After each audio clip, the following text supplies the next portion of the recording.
সুপ্রিয় দর্শক, বন্দর স্টিল লেট এডিশনে আপনাদের স্বাগতম। সঙ্গে আছি আমি জাহিদুর রহমান খান। আজ আলোচনার বিষয় করোনার টিকা কবে পাবে বাংলাদেশ। দর্শক, আজ আলোচনার জন্য আমার সঙ্গে স্টুডিওতে আছেন বঙ্গবন্ধু শেখ মুজিব মেডিকেল বিশ্ববিদ্যালয়ের সাবেক উপাচার্য অধ্যাপক ডক্টর শহীদুল্লাহ শিকদার এবং আমার সঙ্গে আছেন নর্থ সাউথ ইউনিভার্সিটির school of health and life সায়েন্সেসের ডিন অধ্যাপক ডক্টর হাসান মাহমুদ রেজাব এবং আমার সঙ্গে ভার্চুয়ালি যোগ দিবেন সিনিয়র সাংবাদিক আবু সাইদ খান। আপনাদেরকে আমাদের আলোচনায় স্বাগত জানাচ্ছি। আলোচনার শুরুতে আমি অধ্যাপক ডক্টর শহীদুল্লাহ শিকদার স্যার আপনার কাছে যেতে চাই। আমরা করোনার টিকা নিয়ে বেশ আলোচনা হচ্ছে। আপনি জানেন যে আজ যুক্তরাজ্যে অর্থাৎ ইউকেতে ফাইজার এবং বায়োএনটেকের যে টিকা সেটির প্রয়োগ শুরু হয়েছে, টিকা দেওয়া শুরু হয়েছে। তারা বেশ কয়েকটি দেশে আবেদনও করেছে তাদের টিকা দেওয়ার ক্ষেত্রে। সেক্ষেত্রে বাংলাদেশের অবস্থানটা কি? বাংলাদেশ কবে নাগাদ করোনার টিকা পেতে পারে? ধন্যবাদ। অ্যাকচুয়ালি বাংলাদেশ এবং বিশ্বের অন্যান্য দেশ সবাই চাচ্ছে যত দ্রুত টিকা পাওয়া সম্ভব চেষ্টা করছে সকলেই টিকা পাওয়ার জন্যে, এবং এটি খুবই সুখবর যে ইউকেতে টিকা আজকে ফাইজারের টিকাতে তারা প্র্যাকটিক্যালি সাধারণ মানুষের মাঝে সেই টিকাটি প্রয়োগ করেছেন। এতদিন তো এক্সপেরিমেন্টাল পর্যায়ে ছিল, সেটি আপনার ইউকেতেও ছিল, ইউএসএতে ছিল, রাশিয়াতে হয়েছে, আমাদের পাশের দেশ ভারতে হয়েছে। পৃথিবীর অনেক দেশেই কিন্তু টিকার এক্সপেরিমেন্টাল পর্যায়ে অর্থাৎ পরীক্ষামূলক টেস্ট কেসগুলো অনেক দিন থেকেই চলছে। তো অফিসিয়ালি সরকারি অনুমোদন লাভ করার পরে আজকে যুক্তরাজ্যে প্রথম ফাইজারের টিকা সাধারণ মানুষের মাঝে প্রয়োগ করা হয়েছে, এবং তারও কয়েকদিন আগে কিন্তু রাশিয়াতে তারা টিকা মোটামুটি শুরু করে দিয়েছে, এবং যুক্তরাষ্ট্রে অর্থাৎ ইউএসএতে খুব তাড়াতাড়ি এই এক সপ্তাহের ভিতরে ওরা টিকা শুরু করবে বলে বলছে। এবং ইউকেতে শুরু হওয়ার পরে ইউর দেশগুলো অর্থাৎ ইউরোপিয়ান ইউনিয়ন দেশগুলোকে তারাও কিন্তু একইভাবে খুব দ্রুত টিকা শুরু করার জন্য তাদের নিজেদের এক একটা গভর্নমেন্টের কাছে অনুমোদন চেয়েছে সে দেশের স্বাস্থ্য মন্ত্রণালয় সমূহ। সুতরাং বাংলাদেশের ক্ষেত্রে আমরা তো সবসময় বিশ্বাস করি যে আমাদের মাননীয় প্রধানমন্ত্রী বঙ্গবন্ধু কন্যা শেখ হাসিনা তিনি কিন্তু দেশের পরিচালনার ক্ষেত্রে অন্যান্য ক্ষেত্রে যেমন সামনে থেকে নেতৃত্ব দিচ্ছেন, ঠিক একইভাবে করোনা মোকাবিলার জন্য কিন্তু তিনি খুব এগিয়ে এসে সামনে থেকে দায়িত্ব নিয়ে কাজগুলো করছেন। এবং আপনারা সকলেই জানেন যে তিনি বলেছেন যে আমি বাজেটে পৃথক বরাদ্দ রেখেছি করোনা ভ্যাকসিন কেনার জন্যে, এবং শুধু বরাদ্দ রেখে শেষ নয়, কারণ এটি বরাদ্দ দিয়ে যদি গভর্নমেন্ট দেশে আনে সেটি সাধারণ মানুষের পার্চেসিং ক্যাপাসিটিতে কতজনের থাকবে সেটি নিয়েও সন্দেহ। সেখানে তিনি বলেছেন যে আমি প্রথমে কয়েক কোটি ডোজ সাধারণ মানুষকে বিনা পয়সায় দিবে, অর্থাৎ একটা হার্ড ইমিউনিটি তৈরি হয়, একটা সাধারণ মানুষের মাঝে একটা কমন ইমিউনিটি তৈরি হয়, এমন পর্যায়ে নিয়ে যাওয়ার জন্য বিশেষ করে চিকিৎসক, স্বাস্থ্যকর্মী, অন্যান্য যারা স্বেচ্ছাসেবী সংস্থায় কাজ করেন, যারা আইন শৃঙ্খলা রক্ষার দায়িত্বে আছেন, যারা সাংবাদিক, যারা ফ্রন্টলাইনে কাজ করেন করোনা মোকাবেলার জন্য, তাদেরকে ইমিউনিটি দেওয়ার জন্য তিনি বলেছেন যে একটা লার্জ স্কেলের ডোজ আমরা বিনা পয়সায় জনগণের মাঝে সরবরাহ করব। এটি একটি। আর তার চাইতেও গুরুত্বপূর্ণ বিষয় হলো যে পয়সা দিয়ে চাইলেই কিন্তু সারা বিশ্বের সকল মানুষ একসাথে টিকা পাবে না। এটি যত টাকাই দেন আপনি আপনি দেখেছেন যে কোনো ভ্যাকসিনের দাম ফাইজার অনেক বেশি দাম রেখেছে, প্রায় $70, কেউ $40, কেউ $30, কেউ $10ও রেখেছেন কোনো কোম্পানি। তো সেখানে টাকাটা আপনি যদি $30 জায়গায় যদি $330 দেন তাহলেও কিন্তু সবাই কিন্তু সারা বিশ্বের মানুষ একসাথে করোনার টিকা পাবে না। সুতরাং টিকা পাওয়ার ক্ষেত্রে যে সহজলভ্যতা বা এটি নিয়ে আসলেই হবে না। This is not like other goods.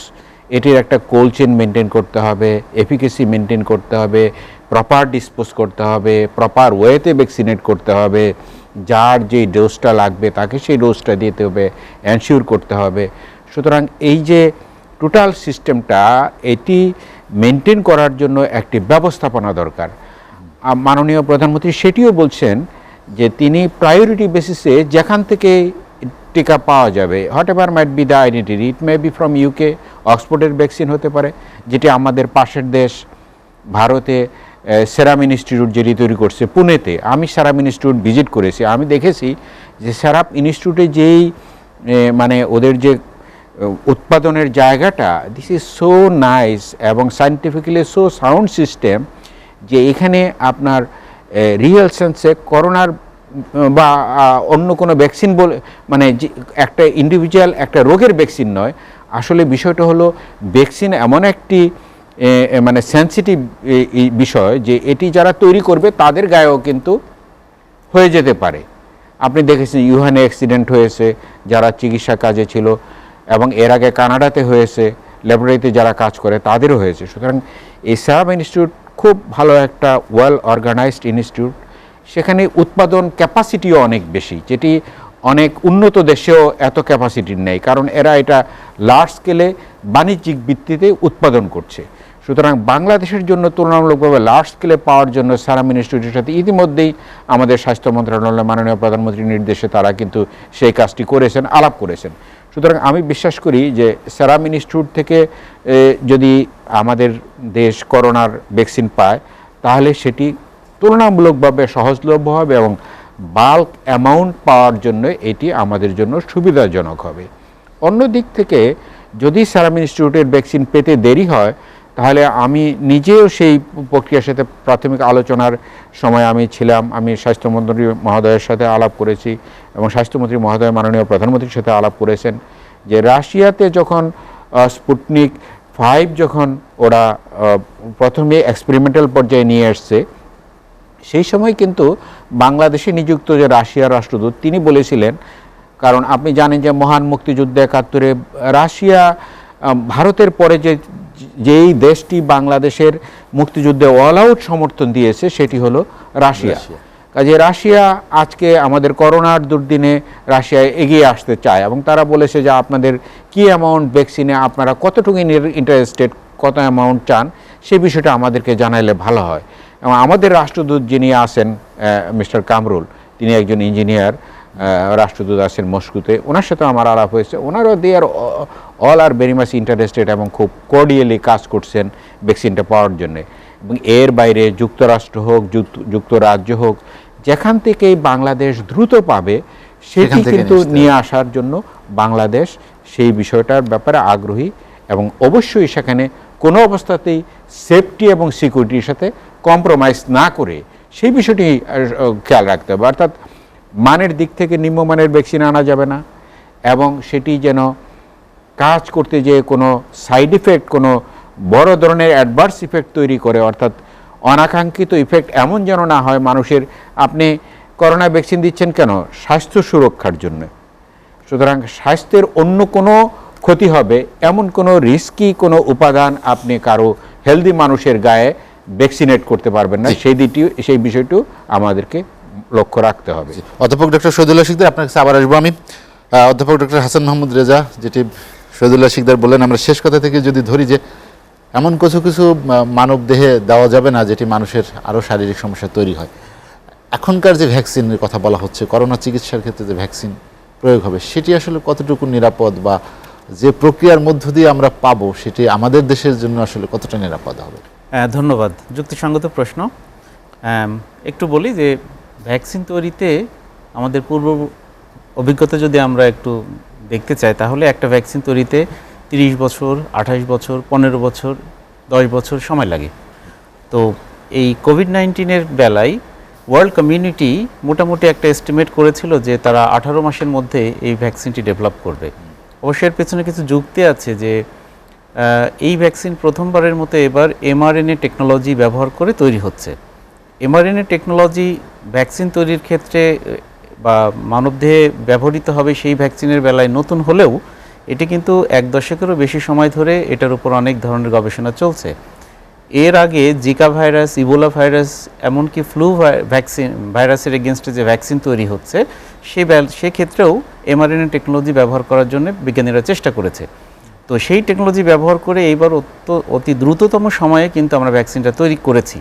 এবং যে জায়ান্ট ফার্মাসিউটিক্যাল কোম্পানিজ আছে যারা ভ্যাকসিন উৎপাদন করছে তারা কিন্তু একটা সিদ্ধান্তে এসেছিল যে কোনো অবস্থাতেই আমরা এই সেফটি এবং এফিকেসি এই দুটোকে বাইপাস করে আমরা কখনোই কোনো ভ্যাকসিনের অ্যাপ্রুভাল দিব না। এবং আপনি জানেন যে বা এখনও চলছে, ট্রাম্প প্রশাসন কিন্তু তার নির্বাচনের আগে ভ্যাকসিনটি পেতে চেয়েছিল, সেটাও কিন্তু সম্ভব হয়নি, কারণ এই সায়েন্টিফিক কমিউনিটি তারা খুব রিজিড ছিল যে কোনো ধরনের বাইপাস করে, অর্থাৎ পরীক্ষা নিরীক্ষাকে একটু সাইডে রেখে আমরা এটি মানবদেহের উপরে প্রয়োগ করার অনুমতি দিতে পারি না। সুতরাং এই সমস্ত বিষয়গুলো নিশ্চিত করেই যে ভ্যাকসিনটি এখন আসছে, আমি মনে করি যে এই ভ্যাকসিনটির উপর আমাদের আস্থা না রাখার কোনো কারণ নাই। এটি একদিকে যেমন সেফ, অন্যদিকে এটা এফিকেসিয়াস, কিন্তু ভ্যাকসিনের সেফটি এবং এফিকেসি আসলে আরো লং টার্ম পরে বললেন যে একটা নির্দিষ্ট তাপমাত্রাও সেখানে অনুসরণ করতে হয়। প্রথম কথা, প্রয়োগের পরে আমাদের ফলো আপ করতে হবে, কারণ এই ভ্যাকসিন তো এর আগে আমরা কেউ ব্যবহার করিনি, বিশ্ব প্রথমবারের মতো এটা দেখছে। সুতরাং এটা লং টার্ম একটা ফলো আপের ব্যাপার আছে। আরেকটি যেটা তাপমাত্রার কথা, হ্যাঁ, বর্তমানে 4টি ভ্যাকসিন নিয়ে আমরা খুব মানে এনকারেজড। তার মধ্যে অ্যাস্ট্রাজেনেকা বা অক্সফোর্ডের ভ্যাকসিন, যেটা স্যার বলেছেন যে সিরাম ইনস্টিটিউট তৈরি করছে, আমরা সেখান থেকে পেতে পারি।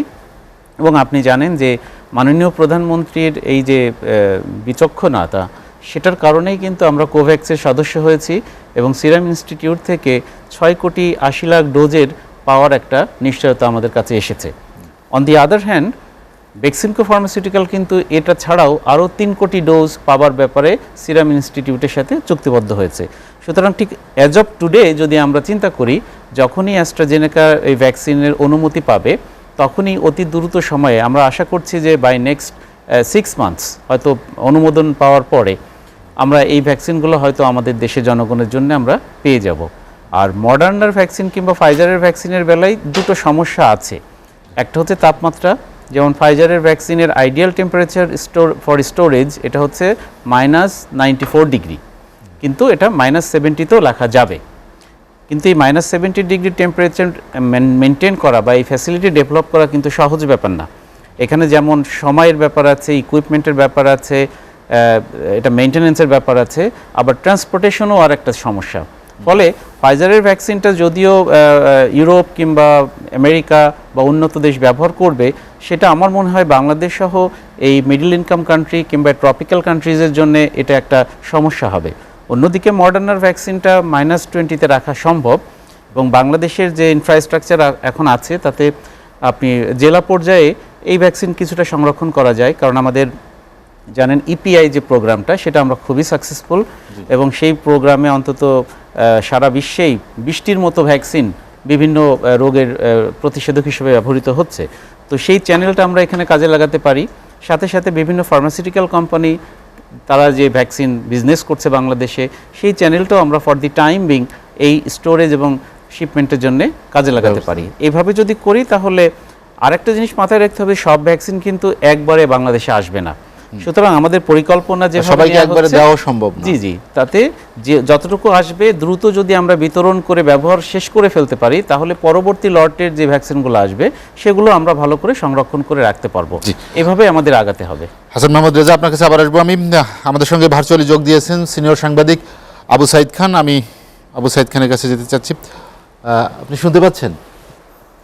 হ্যাঁ, শুনতে পাচ্ছি, বলুন।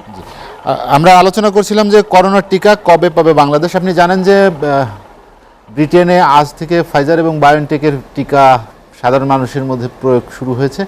সেক্ষেত্রে বাংলাদেশও প্রস্তুতি নিয়েছে, কিন্তু বাংলাদেশের সিংহভাগ দরিদ্র মানুষ, তাদের কাছে টিকা কিভাবে পৌঁছাবে? যদিও সরকার বলছে 3 কোটি ডোজ টিকা ফ্রি দেওয়া হবে, বিনামূল্যে দেওয়া হবে, সেখানে আসলে বাংলাদেশের এই 18 কোটি মানুষের সুলভে টিকা পাওয়ার নিশ্চয়তা কতটা?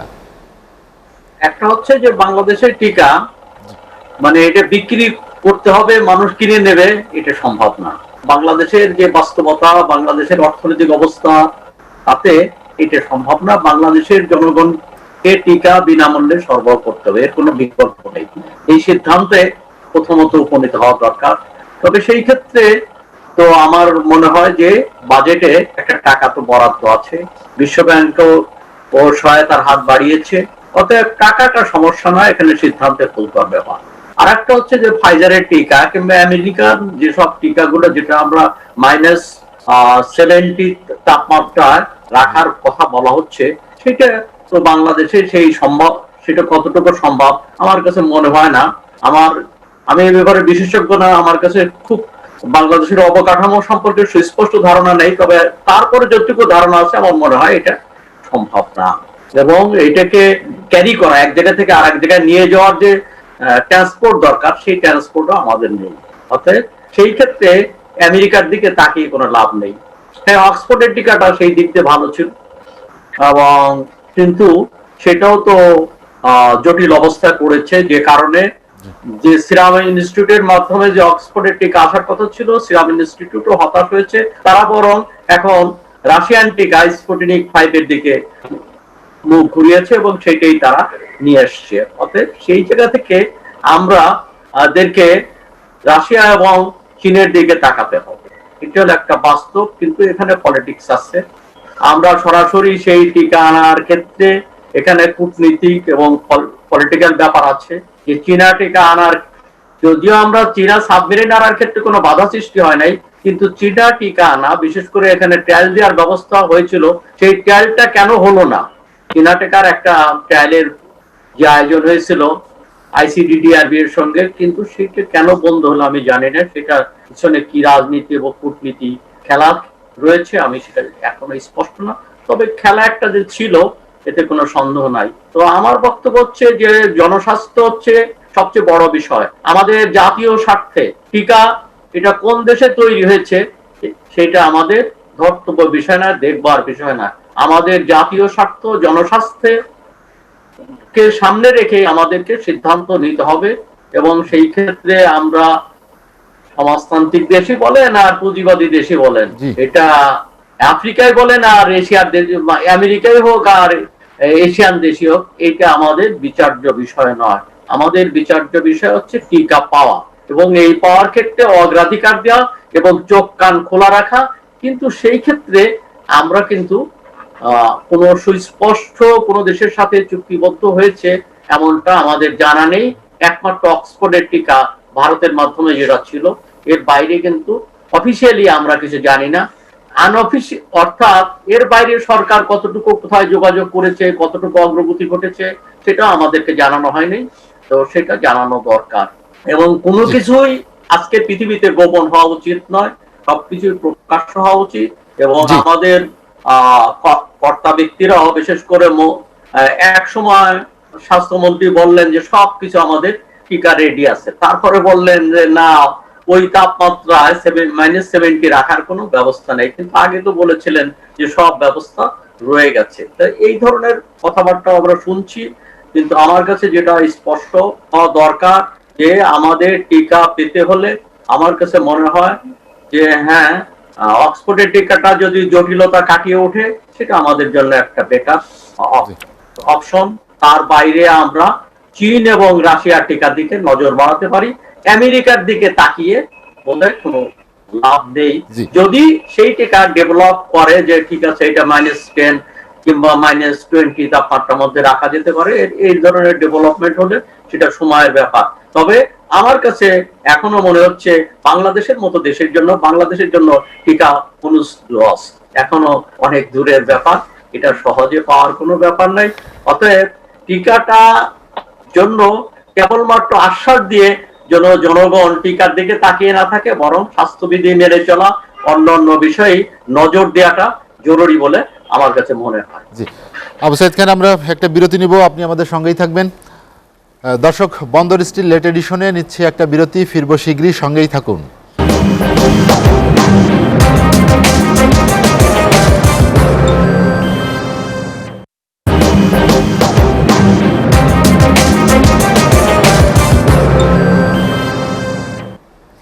দেখছেন এসএটিভির রাতের আয়োজন বন্দর স্টিল লেট এডিশন। বিরতির পর আমরা আবারও ফিরছি আলোচনায়।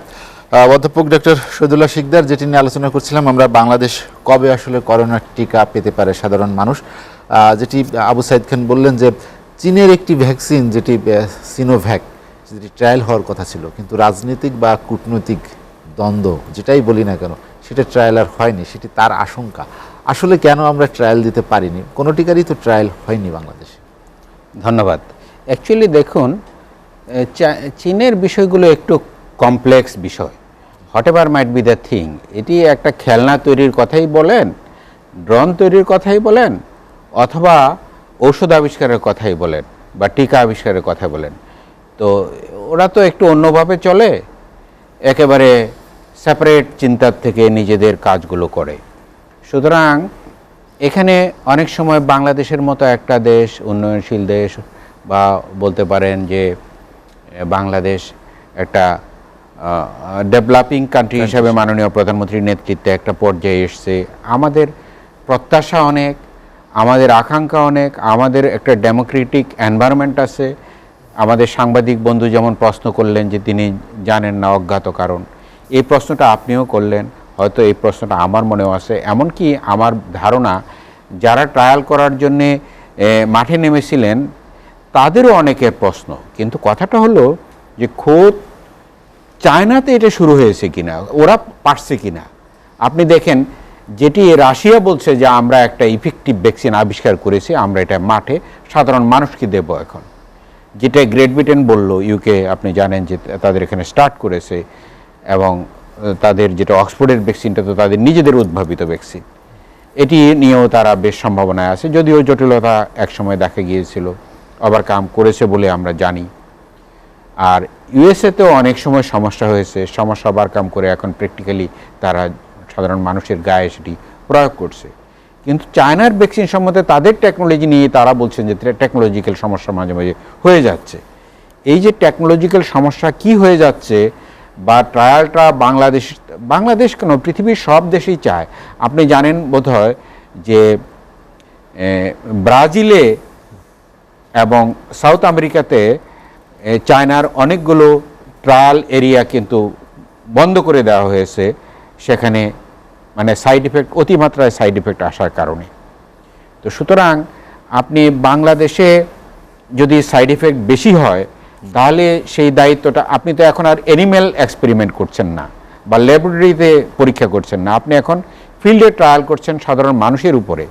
সেই সাধারণ মানুষের উপরে এই রিস্কি ট্রায়াল আপনি যাবেন কি যাবেন না, এবং সেটি কোন ভ্যাকসিন, এটি কিন্তু আপনার নিজের দেশের ভ্যাকসিন না, আরেক দেশের ভ্যাকসিন এনে আপনি দিচ্ছেন। তো সেই দায়িত্বটা কিন্তু মূলত যারা মানে প্যারেন্ট কোম্পানি, চায়নার সিনোভ্যাককে দায়িত্বটা নিতে হবে।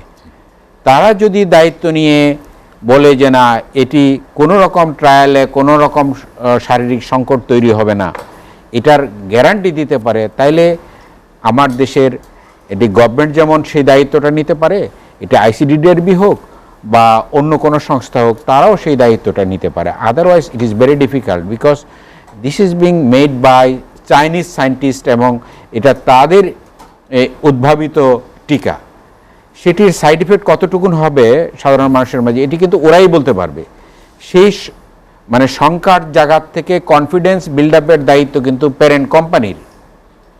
সুতরাং এই জায়গাটাতে একটা মানে কোথাও যেন ইনফরমেশন একটা গ্যাপ আছে, যেটি বললেন যে আপনি জানেন না, সাংবাদিক জানেন না, আমি ক্লিয়ারলি জানি না, এমনকি আপনি অনেককে জিজ্ঞেস করবেন, ক্লিয়ারলি কারো পক্ষে উত্তর দেওয়া সম্ভব না, কারণ তারা তো সেটি তো সারফেসে নিয়ে আসতেছে না, পুরো ব্যাখ্যাটা সারফেসে নিয়ে আসতেছে না। মানলাম তারা কোনো কারণে সারফেসে নিয়ে আসতেছে না, নিয়ে আসার না কারণটাতে তো মানে আমাদের প্রত্যাশায় তো একটা সংকট তৈরি হচ্ছে, যেটি আপনি ইতিমধ্যে ঘটা করে সাইন করলেন।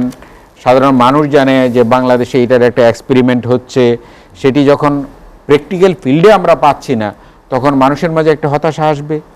হু will take this responsibility of getting this frustration? এটার দায়িত্বটা কি, মানে হতাশার দায়িত্বটা কে নেবে?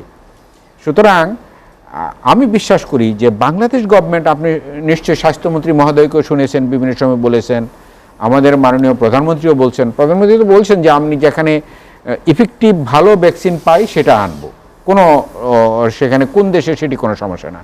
এটি আমাদের স্বাস্থ্যমন্ত্রী মহোদয় একই কথা বলছেন যে আমি যেখানে সহজে পাবো ভালো ভ্যাকসিন সেটা আনিব। সুতরাং আমাদের তো চায়নার ভ্যাকসিন না নেওয়ার কোনো কারণ নেই। বিষয়টা হলো যে চাইনিজ ভ্যাকসিনটা how far it is being effective, এটা এফিকেসি কত সেটি। নাম্বার 2 হলো সাইড এফেক্ট নেই, এবং ট্রায়ালটা আপনার ইন্ডিভিজুয়াল রেসের উপরও নির্ভর করে। মঙ্গোলিয়ান রেসে কি কাজ করে আর ককেশিয়ান বা আমাদের এই কি এশিয়ান কাজ করে? এই এই রিজনের সাউথ ইস্ট এশিয়ার রিজনের মানুষদের মাঝে কীরকম এটার ক্যারেক্টারিস্টিক শো করে, এটি কিন্তু আমাদের প্র্যাকটিক্যাল ফিল্ডে পরীক্ষা করে দেখাটাই আসলে জরুরি। যেমন আমরা অ্যাস্ট্রাজেনেকার টিকা নিয়ে কেন আমরা একটু বেশি আশাবাদী, because this is being practised in among Asian people, ভারতীয় উপমহাদেশের মানুষের মাঝে হচ্ছে। সুতরাং এটি যদি বাংলাদেশ আর ভারতের মানুষের জেনেটিক্যাল ডিস্ট্রিবিউশন মোরলেস একই ধরনের, সুতরাং এটি আমরা সহজে বুঝতে পারবো, কনফিডেন্স নিয়ে এই টিকাটার একটা প্র্যাকটিক্যাল ফিল্ডে আমরা প্রয়োগ করতে পারবো।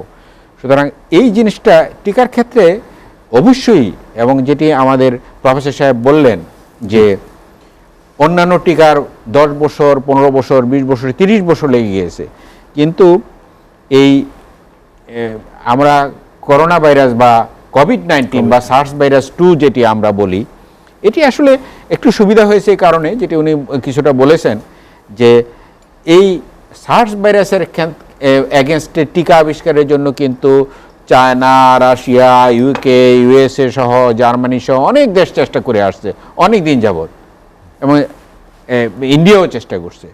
সুতরাং এইটার একটু কাজে এসছে যে এটা তো প্যারেন্ট ভ্যাকসিনটা হলো করোনা নামটা হলো যে একটা ফ্যামিলির নাম, এটা প্রাথমিক নাম। কোভিড-19 অ্যানাদার স্পেসিস, নতুন জেনেটিক্যাল একটা ফর্ম এটার।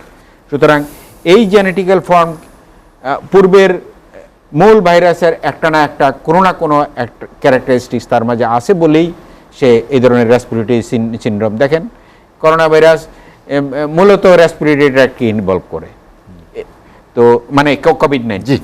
সুতরাং তার ভ্যাকসিনের ক্ষেত্রেও কিন্তু একটা মিল আছে। সুতরাং এই ধারণাটা কাজে লাগিয়ে হয়তো একটু তাড়াতাড়ি সেটা উদ্ভাবন করা সম্ভব হয়েছে। একইভাবে এটার প্রয়োগের ক্ষেত্রে, ভ্যাকসিনের প্রয়োগের ক্ষেত্রেও আমাদের এই বৈজ্ঞানিক জ্ঞানটুকু কাজে লাগিয়ে চলতে হবে। সুতরাং চায়নার ভ্যাকসিনের কেন আসছে না, ট্রায়ালটা কমপ্লিট হয় না, এটি কিন্তু উত্তরটা আসলে খোদ চায়নার লোকরা যারা এটি ট্রায়াল করছেন, এখনও মনে করছেন ওনারা, কিন্তু সেটি বৈজ্ঞানিক বিশ্লেষণটা তাদের আসলে দেওয়ার কথা। জি, শহীদুল্লাহ শিকদার, আপনার কাছে আবার আসবো আমি।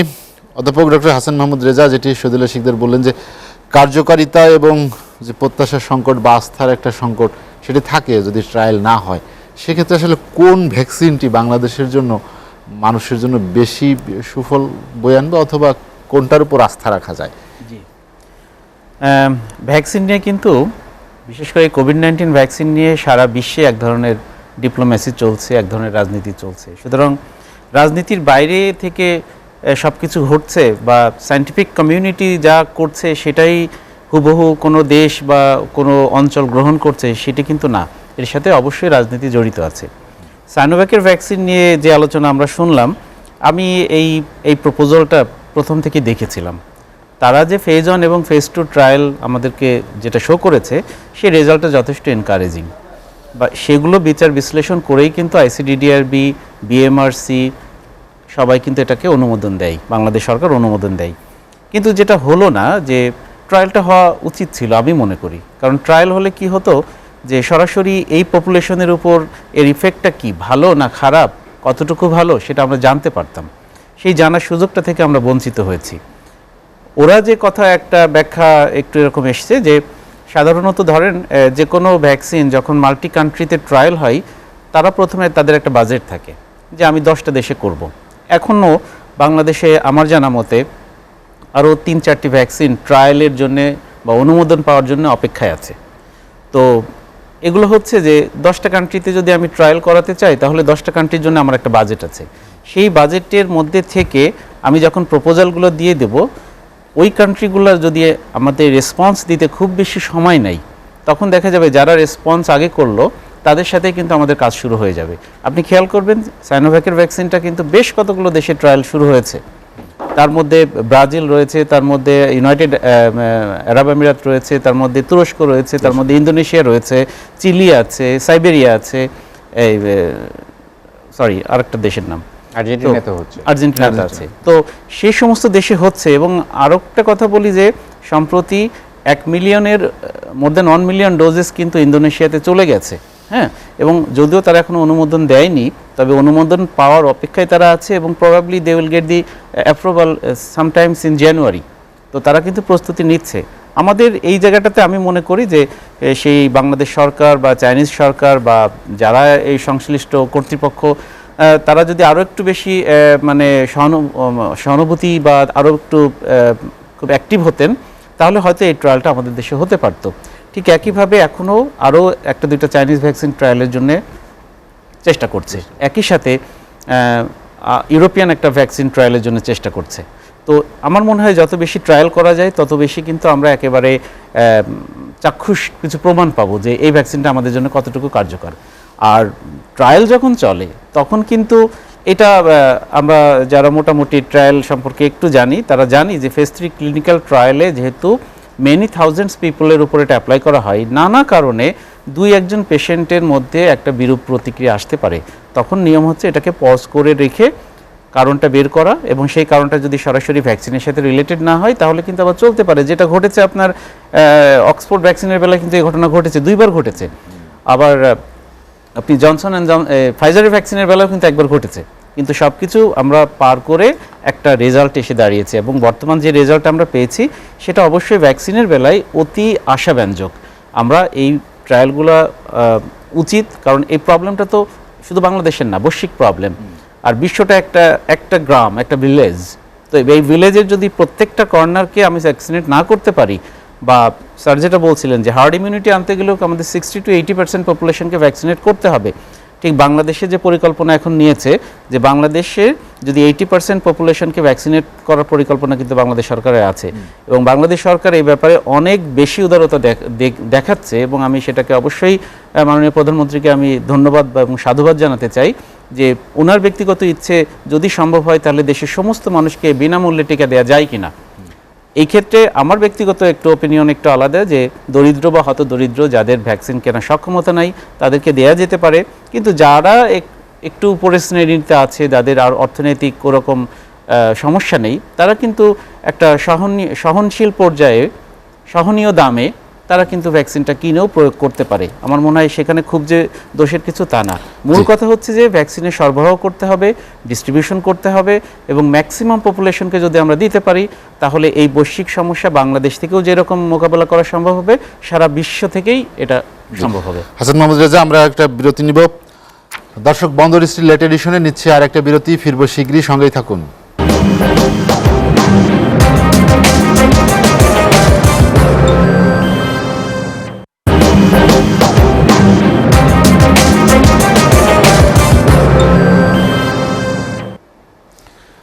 দেখছেন এসএটিভির রাতের আয়োজন বন্দর স্টিল লেট এডিশন। বিরতির পর আমরা আবারও ফিরছি আলোচনায়। আমাদের সঙ্গে ভার্চুয়ালি যুক্ত আছেন সিনিয়র সাংবাদিক আবু সাইদ খান। আমাকে শুনতে পাচ্ছেন? হ্যাঁ, শুনতে পাচ্ছি, বলুন। যেটি নিয়ে আমরা আলোচনা করছিলাম যে করোনা টিকা কবে পাবে বাংলাদেশ, আপনি যেটি ডাক্তার শহীদুল্লাহ খান স্যার বললেন, যে ডাক্তার শহীদুল্লাহ শিকদার বললেন যে প্রত্যাশার একটা সংকট ছিল। সিনোভ্যাকের যে ভ্যাকসিন সেটি ট্রায়ালের ক্ষেত্রেও যারা যে শঙ্কা বা যেটি হোক, যেটি মূল কোম্পানি, তাদের এটি পরিষ্কার করতে হয় বা আস্থার জায়গাটি তৈরি করতে হয়। আবার ডক্টর হাসান মাহমুদ রেজা বললেন যে একটি ট্রায়াল হওয়া উচিত ছিল, তাহলে আমরা হয়তো সরাসরি আমাদের জনগণের উপর কি প্রভাব সেটি দেখতে পেতাম। এই আসলে কারণটা কি? এটা কি বাংলাদেশে স্বাস্থ্য খাতে অব্যবস্থাপনা বা দুর্বলতা, যেটাই বলি ঘাটতি, বা সব কিছুর ব্যবস্থাপনা সঠিকভাবে না করার কারণেই কি আমরা কোনো ভ্যাকসিনের ট্রায়াল করতে পারিনি? আমার কাছে কেবল টিডের একটি ভ্যাকসিন নয়, একাধিক ভ্যাকসিনের ট্রায়ালটা হওয়া উচিত ছিল। যেটা ডক্টর রিজা বোধহয় একই কথা বলেছেন, আমি একমত। অনেকগুলো ভ্যাকসিনের ট্রায়াল হওয়া উচিত ছিল। দ্বিতীয়ত আর একটা জিনিস জরুরি ছিল, সেটা হলো বাংলাদেশে ওষুধ শিল্প এগিয়েছে। তো বাংলাদেশ কেন অন্যান্য ওষুধ শিল্পের সঙ্গে, তো অন্যান্য যারা ভ্যাকসিন তৈরি করছে সেখানে কেন চুক্তিবদ্ধ হতে পারছে না, সেটা হওয়াটা দরকার। এটা আমাদেরকে ভায়া অন্য দেশ থেকে আসতে হবে, কিন্তু বাংলাদেশের, আমি যতদূর জানি যে বাংলাদেশের ভ্যাকসিন প্রস্তুত করার মতো ওষুধ শিল্প সম্ভবত বাংলাদেশে রয়েছে। অতএব সেই ক্ষেত্রেও এখানেও একটা ল্যাকিং রয়ে গেছে, সেগুলো দূর করা দরকার। আর একটা হচ্ছে, আমরা বলি তো একটা শব্দ যে গ্লোবাল ভিলেজ, আসলে গ্লোবাল ভিলেজ বলে এইভাবে কোনো জিনিস নেই। গ্লোবাল ভিলেজের এখানে আকার সংস্কৃতি আছে, কিন্তু রাজনীতি আছে। দেয়াল আছে, অনেকগুলো দেয়াল আছে। এই দেয়ালগুলোকে অস্বীকার করার কোনো ব্যাপার নেই। আর একটা হচ্ছে অনেক ধরনের খেলা আছে এবং রাজনীতি আছে, রাজনীতি এবং খেলার বাইরে কোনো বাণিজ্য নেই এবং এর বাইরে কোনো স্বাস্থ্য সেবাও নেই। অতএব আমাদের এইগুলোকে মাথায় রেখেই আজকে পৃথিবীতে অগ্রসর হতে হবে। আমরা যদি মনে করি যে না, পৃথিবীর যেখানে যা প্রয়োজন, স্বাস্থ্য বিবেচনা, মানবতার সেবায় সারা পৃথিবী উৎসর্গীকৃত, আমরা যদি এই ধরনের ভাবি, এমন ভাবনাটা ঠিক হবে না। হ্যাঁ, এমন ভাবনা কিছু কিছু মানুষের মধ্যে, কোনো কোনো সংগঠনের মধ্যে থাকতে পারে, কিন্তু বাস্তবে এটাকে ইমপ্লিমেন্ট করার জন্য রাষ্ট্রকে উদ্যোগী ভূমিকা পালন করতে হয় এবং রাষ্ট্রকেই এই সমস্ত দেয়ালগুলোকে মাথায় রেখে তাদেরকে বিভিন্ন দেশের সাথে চুক্তিবদ্ধ হতে হয় এবং এটাকে দ্রুত পাওয়ার জন্য সেখানে রাষ্ট্র মানে হচ্ছে যে রাষ্ট্র মানে তো কেবলমাত্র আমাদের মূল সরকার নয়, এখানে রাষ্ট্রের সবচেয়ে গুরুত্বপূর্ণ অংশ হচ্ছে এখানে যেটা করবেন, বিশেষ করে ভ্যাকসিন পাওয়ার ক্ষেত্রে সেটা হলো স্বাস্থ্য মন্ত্রণালয়, স্বাস্থ্য সংক্রান্ত যে সমস্ত অর্গানাইজেশন রয়ে গেছে, তাদেরকে এই ব্যাপারে তৎপর হওয়া দরকার এবং রাষ্ট্রকে, অর্থাৎ এখানে প্রধান নীতি নির্ধারকদেরকে সঠিক তথ্যটা দেওয়া দরকার যে কোন পথে কিভাবে অগ্রসর হতে হবে, সেই খোঁজ খবরটা রাখতে হবে এবং সেইভাবে যোগাযোগটা করতে হবে। এই কাজগুলো যদি না হয়, তাহলে ইচ্ছে করলে প্রধানমন্ত্রী যত সদিচ্ছাই থাক, তার কাছে যদি সঠিক ইনফরমেশন এবং সঠিক পথ যদি বাতলে দেওয়া না হয়, তো সঠিক পদক্ষেপ নেওয়া সম্ভব হয় না। এই বাস্তবতা আমাদেরকে বুঝতে হবে। অতএব সেই ক্ষেত্রে স্বাস্থ্য মন্ত্রণালয় এবং স্বাস্থ্য অধিদপ্তর সংশ্লিষ্ট বিভাগগুলো যদি তৎপর না হয়, সেখানে যদি ল্যাকিং থেকে যায় এবং সেখানে যদি দুর্বলতা থেকে যায়, তাহলে তার কিন্তু প্রতিফলন রাষ্ট্রীয় সিদ্ধান্ত নেওয়ার ক্ষেত্রেও সেখানে সেই দুর্বলতার প্রতিফলন দেখা যায়। এটা আমাদের মনে রাখা দরকার। এবং আমরা যেটা দেখেছি, আমরা করোনা আসার পরে যেটা আমরা দেখেছি যে এখানে নানা রকম দুর্বলতার প্রকাশ পেয়েছে, সমন্বয়হীনতার প্রকাশ পেয়েছে। যা বলা হয়েছে বাস্তবে আমরা তা দেখিনি। যেমন একটা কথা আমি বলি, যে বলা হয়েছিল দ্বিতীয় ঢেউটা বিবেচনায় রাখা হয়নি স্বাস্থ্য মন্ত্রণালয়ের পক্ষ থেকে। সেখান থেকে বলা হলো যে হাসপাতালগুলো করা হয়েছে, তো আইসোলেশনের ব্যবস্থা করা হয়েছে, সবকিছু গুটিয়ে ফেলারও সিদ্ধান্ত নেওয়া হয়েছে, এই ধরনের বক্তব্য তারা বললেন। কিন্তু প্রধানমন্ত্রী যেদিন বললেন যে না, দ্বিতীয় ঢেউ এর আসতে পারে এবং এই জন্য সর্বাত্মক প্রস্তুতি গ্রহণ করতে হবে, তখন স্বাস্থ্য মন্ত্রণালয়ের বক্তব্য পাল্টে গেল এবং তারা তৎপর হলেন। কিন্তু এই যে ব্যাপারটা, তৎপরতাটা আগেই দরকার ছিল এবং বরং স্বাস্থ্য মন্ত্রণালয়ের পক্ষ থেকে এই ধরনের সিদ্ধান্তগুলো গ্রহণ করা উচিত ছিল এবং কি করণীয়। যেমন বলা হয়েছে যে আমরা সব প্রস্তুত আছি, আগের বারও বলা হয়েছে, এবারও দ্বিতীয় ঢেউ মোকাবেলার জন্য প্রস্তুত রয়েছে। তারপরে কয়েকদিন পরে বলা হলো যে না, এই ধরনের মানে তাপমাত্রায়, অর্থাৎ মাইনাস তাপমাত্রায়, -70 কিংবা 80 তাপমাত্রায় রাখার মতো ব্যবস্থা নেই। আসলে ব্যবস্থা নেই। যা আমাদের যতটুকু আয়োজন আছে, যতটুকু ব্যবস্থা আছে, সেটা জনসম্পর্কে সেটাকে প্রকাশ করা দরকার। এই ক্ষেত্রে আমার কাছে বলা দরকার যে অন্যান্য ভ্যাকসিনের ক্ষেত্রে আমাদের সাফল্য আছে, এটা ঠিক, কিন্তু সেই সব ভ্যাকসিন গুলো তো সর্বব্যাপক না, এতটাও এবং এতটা জটিলও নয়। অতএব আজকের কোভিড-19 এর ভ্যাকসিনের ক্ষেত্রে অন্যান্য ভ্যাকসিনের অভিজ্ঞতা আমাদের কাজে লাগবে। এই তো ভ্যাকসিন পাওয়ার পরও সেটাকে সংরক্ষণ করা, সেটাকে বিভিন্ন স্থানে পৌঁছে দেওয়া এবং ভ্যাকসিন প্রয়োগ করার মতো লোকবল এবং সেই ধরনের অবকাঠামো আমাদের কতটুকু আছে এবং সেখানে থাকলে কোথায় কোথায় ল্যাকিং আছে, সেগুলো দূর করার ব্যাপারেও সর্বাত্মক চেষ্টা গ্রহণ করা উচিত। অর্থাৎ বক্তব্য কেবলমাত্র যেন একটা জেনারেলাইজ করা না হয়, পার্টিকুলারলি বলা দরকার যে কোথায় কি ল্যাকিং রয়ে গেছে। আবু সাইদ খান, আপনাকে অসংখ্য ধন্যবাদ আমাদের সঙ্গে আলোচনায় যোগ দেওয়ার জন্য। আমাদের হাতে সময় কম।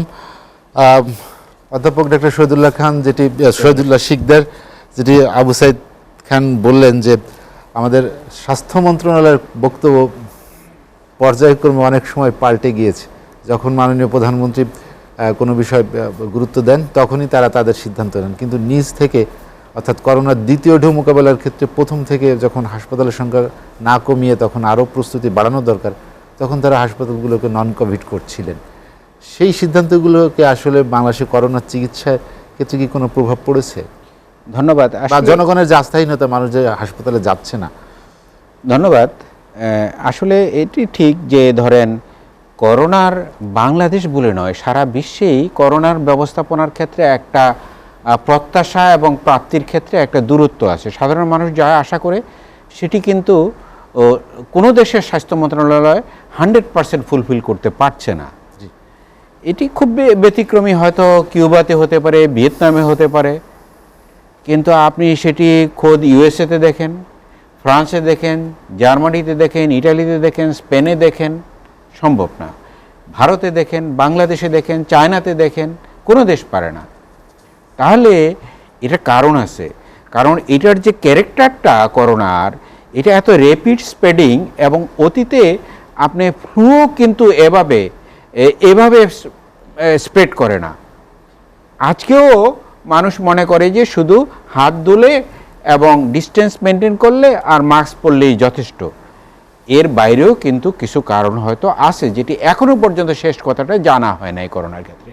কারণ প্রচুর মানুষ আছেন যেটি 100% তো কারো পক্ষে প্রিকশন নেওয়া সম্ভব না, কিন্তু চেষ্টা করেন 100% সতর্কতা নেওয়ার পরেও অনেকের কিন্তু হয়ে যাচ্ছে।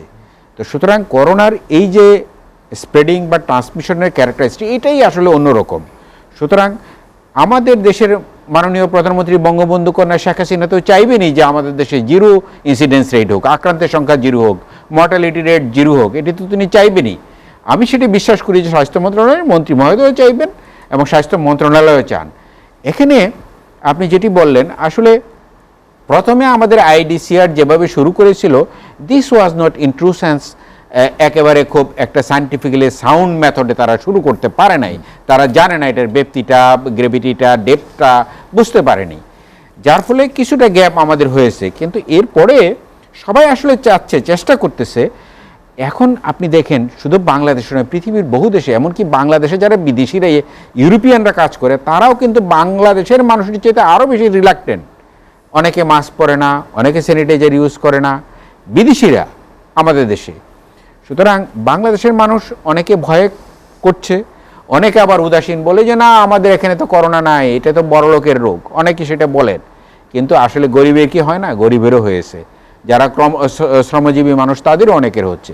সুতরাং আমি যে কথাটি বলবো, এটি আসলে ওই অর্থে কাউকে দোষারোপ করার কোনো বিষয় নয়, আমি কাউকে দোষ দিতে চাই না। মাননীয় প্রধানমন্ত্রী যেমন চান যে দেশের মানুষের 0 আক্রান্তের সংখ্যা হোক, মর্টালিটি 0 হোক, ঠিক তেমনি আমি যারা মাননীয় প্রধানমন্ত্রীর এখানে কাজ করেন মন্ত্রণালয়ে, তারাও চান, স্বাস্থ্য মন্ত্রণালয়ের ওনারাও চাচ্ছেন যে করোনা 0 হোক। আমি যে কথাটি বলবো, আসলে দেশের এই যে -70 ডিগ্রির কথাটা বলছে, খোদ আমেরিকাতে কি আছে যে তারা জর্জিয়াতে একটা সাধারণ প্রত্যন্ত অঞ্চলে কানেকটিকাটে দিতে পারবে, ফ্লোরিডাতে দিতে পারবে? পারবে না। ইউকেতে কি পারবে সে গ্রাম পর্যায়ে নিয়ে দিয়ে আসতে? পারবে না। সুতরাং এই -70 ডিগ্রি ম্যানেজমেন্টের সিস্টেমটা নিয়ে ভয় পাওয়ার কিছু নেই। এটা হলো লার্জ স্কেলে যেখানে উৎপাদন হয় এবং লার্জ স্টোরেজের জায়গাতে, সেটি আপনি যদি 1 ঘন্টা 2 ঘন্টার জন্য 6 ডিগ্রি, 10 ডিগ্রি, 4 ডিগ্রি টেম্পারেচার, আমরা 4 ডিগ্রি টেম্পারেচার খুব ইজিলি আমরা মেনটেন করতে পারি।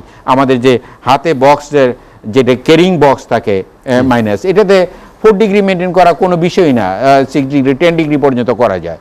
সুতরাং এটা কোনো কঠিন কাজ নয়, এটা করা যাবে। যদি দরকার পড়ে আপনি যেখানে লার্জ টুরিস্ট করেছেন, সেখানে জনগণকে নিয়ে এসে তাদেরকে ভ্যাকসিনেট করেন। সুতরাং আমি এই -ডিগ্রি নিয়ে বেশি শঙ্কিত নয়। শঙ্কিত হলাম যে আমাদের আসলে লার্জ স্কেলে এতগুলো ভ্যাকসিন একসাথে পাওয়া যাবে কিনা, এবং ভ্যাকসিনটা সত্যি সত্যি মানুষের জন্য এটি কল্যাণকর কিনা, এটি সাইড ইফেক্ট তৈরি করে কিনা, সেটি তা যদি হয় তাহলে আমাদের গভর্নমেন্টের আন্তরিকতা আছে, জনগণ, বাংলাদেশের মানুষ কিন্তু করোনার ভ্যাকসিন পাইতে চায়, মানুষ মানসিকভাবে প্রস্তুত আছে ভ্যাকসিন নেওয়ার জন্য, এবং আর্থিক সংকট তৈরি হবে না, আমি সেটিও বিশ্বাস করি না। এটি বাংলাদেশ এখন সেই করোনা ভ্যাকসিনের অর্থের যোগানও দিতে পারবে, সাধারণ মানুষের অনেকে সেটা পারচেজও করতে পারবে। সুতরাং অ্যাভেলেবিলিটিটা এনশিওর করতে হবে যত দ্রুত সম্ভব, তাহলে করোনার এই সংকট থেকে মুক্তি পাওয়া সম্ভব। অধ্যাপক ডক্টর শহীদুল্লাহ শিকদার, আপনাকে অসংখ্য ধন্যবাদ আমার সঙ্গে আলোচনায় যোগ দেওয়ার জন্য। অধ্যাপক ডক্টর হাসান মাহমুদ রেজা, যেটি শহীদুল্লাহ শিকদার স্যার বললেন যে লার্জ স্কেলে পাওয়া যাবে কি না সেটি নিয়ে একটি শঙ্কা, বাট টাকা কিংবা মানুষের কেনা, মানুষের কাছে পৌঁছানো, সেটা আসলে খুব এটি যুক্তিসঙ্গত প্রশ্ন। আসলে আমরা মনে রাখতে হবে যে আমরা একটা ডেভেলপিং কান্ট্রি, আমরা কিন্তু রিচ কান্ট্রিদের মধ্যে না। আপনি জানেন যে ভ্যাকসিন যারা তৈরি করতে শুরু করেছিল, তারপর থেকে পর্যায়ক্রমে ইউকে, ইউএসএ, কানাডা এবং জাপান তারা কিন্তু বিলিয়ন অফ ডোজেস কিনে ফেলেছে। তো তারা যখন কিনে ফেলেছে সেই জায়গাতে কিন্তু আমরা কিনতে পারিনি। এবং শুধু বাংলাদেশ না, দেয়ার আর মেনি আদার কান্ট্রিজ। আপনি মিডল টু লো ইনকাম কান্ট্রিজের মধ্যে আমাদের প্রায় 92 কান্ট্রিজ আছে। তো তারা কিন্তু কেউ এই পদ্ধতিতে যেতে পারেনি। তার মানে এই না যে আমরা ভ্যাকসিন পাবো না। আর সে কারণেই কিন্তু এই জুনের যে 4 জুন যে গ্লোবাল একটা ভার্চুয়াল সামিট হলো, সেখানে কিন্তু আমাদের মাননীয় প্রধানমন্ত্রী বলেছিলেন যে ভ্যাকসিন সবার জন্য হতে হবে। এবং সেটা সামনে রেখে কিন্তু বিশ্ব নেতারা এগিয়ে এসেছেন। এবং যে কোভ্যাক্স তৈরি হলো, এটা গ্লোবাল ইনিশিয়েটিভস, তার মাধ্যমে কিন্তু সবগুলো দেশ যেন একটা সার্টেন অ্যামাউন্ট অফ ভ্যাকসিন আগেই পাই সেটি নিশ্চিত করেছে। এবং সেই লক্ষ্যেই বা তার আন্ডারেই কিন্তু আমরা 20% পপুলেশনের জন্য যে ভ্যাকসিন যে বললাম যে 6,80,00,000 ভ্যাকসিন, সেটা কিন্তু আমরা পাবো ইনশাআল্লাহ। আমি ছোট করে দুই একটা পয়েন্ট বলে শেষ করি যে বাংলাদেশ ফার্মাসিউটিক্যাল সেক্টর যথেষ্ট ভালো। আমরা মোর দ্যান 97% ড্রাগ তৈরি করি, আমাদের নিড মেটাচ্ছি এবং 150টারও বেশি কান্ট্রিতে আমরা রপ্তানি করছি। কিন্তু ভ্যাকসিনের বেলায় কিন্তু আমাদের সক্ষমতা ওই পর্যায়ে নাই। সুতরাং এটা আমাদের বাড়াতে হবে। আরেকটি বিষয় আমি এর আগেও বলেছি যে এই 1 বছর হয়ে গেল, আমরা 9th মান্থ এখন কিন্তু ক্রস করছি কোভিড নিয়ে। তো বাংলাদেশে কিন্তু সিরাম ইনস্টিটিউট না হোক, একটা ধরনের কিছু তৈরি করা শুরু হতে পারতো এই প্রবলেমকে, এই ক্রাইসিসকে সামনে রেখে। কারণ ক্রাইসিস না আসলে মানুষ কিন্তু কিছু তৈরিতে উদ্বুদ্ধ হয় না। সিরাম ইনস্টিটিউট 1966 সালে তৈরি হয়েছে এবং বিশ্বের সবচেয়ে বড় একটা ভ্যাকসিন প্রডিউসিং ম্যানুফ্যাকচারিং ইন্ডাস্ট্রি, যেখান থেকে এই ইপিআই এর যতগুলো ভ্যাকসিন তৈরি হয় তার সবচেয়ে বেশি ভ্যাকসিন তৈরি হয় এই সিরাম ইনস্টিটিউটে এবং বিশ্বের বিভিন্ন প্রান্তে তারা কিন্তু এটা দিচ্ছে। তো আমাদেরও একটা লং টার্ম ভিশন, আমাদের মাননীয় প্রধানমন্ত্রী অনেক মেগা প্রজেক্ট নিয়েছেন। আমি মনে করব বা আমি আশা করব যে এই ধরনের একটা লং টার্ম প্ল্যানিংয়ের মধ্যে এই ধরনের ভ্যাকসিন তৈরির একটা বড় প্ল্যান আমার মনে হয় উনি করবেন, এটা আমার প্রত্যাশা। সেকেন্ড ওয়েভটা আসলে ওইভাবে ডিফাইন করা যায় না এপিডেমিওলজিক্যালি, কারণ কখনোই আমাদের সংক্রমণ 5%-এর নিচে নামেনি। সুতরাং কম হচ্ছে বেশি হচ্ছে এইভাবে কিন্তু আমরা চলছি। গত 2 মাসের এই সংক্রমণও কিন্তু অনেক বেড়ে গেছে এবং এখন আরও বাড়ছে, মৃত্যুহারও বাড়ছে। সুতরাং আমাদের এটাকে ওই ট্রান্সমিশন চেইনটা আমরা ব্রেক করতে পারিনি। আর সেটা করার জন্য অবশ্যই সোশ্যাল ডিস্ট্যান্সিং কিংবা মাস্ক এটা অবশ্যই ব্যবহার করতে হবে, তা নাহলে আমরা পারবো না।